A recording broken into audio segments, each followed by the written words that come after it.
আমরা কথা বলা বন্ধ করিনি, কথা আমাদের ছেড়ে চলে গেছে। যেন শব্দের বুঝে ফেলেছিল এ বাড়িতে আর তাদের দরকার নেই। প্রথমে ছোট ছোট বাক্য মরেছিল, খেয়েছো, ফিরতে দেরি হবে, তারপর প্রশ্নগুলো, তারপর অনুভূতিগুলো।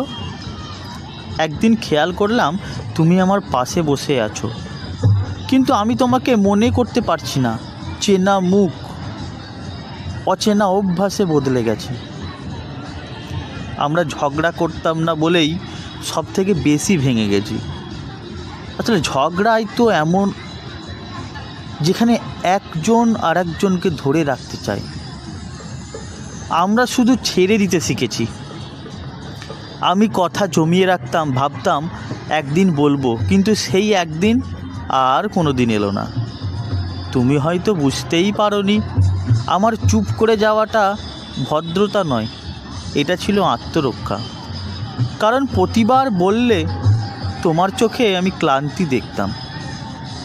ভালোবাসা এভাবে মরে, চিৎকার করে নয়, শ্বাস আটকে। আমরা একই বিছানায় শুয়ে আলাদা আলাদা নিঃসঙ্গতা ভাগ করতাম। তোমার ঘুম ছিল গভীর, আমার জাগরণ ছিল নিরবিচ্ছিন্ন।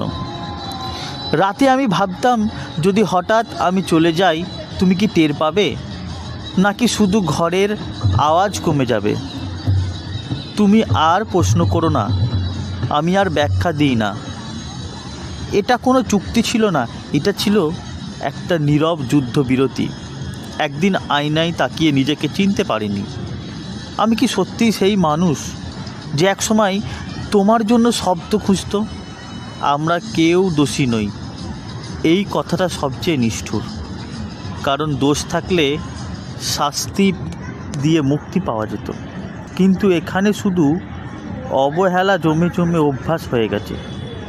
শেষে আমরা বুঝেছি, স্বামী স্ত্রী আলাদা হয়, আলাদা ঘরে নয়, একই ঘরে থেকে। যখন আর ফিরে আসার কথা মাথায় আসে না, শুধু কিভাবে সহ্য করা যায় সেই হিসেব চলে। আর তখন ভালোবাসা মরে না, সে ধীরে ধীরে অপ্রয়োজনীয় হয়ে যায়।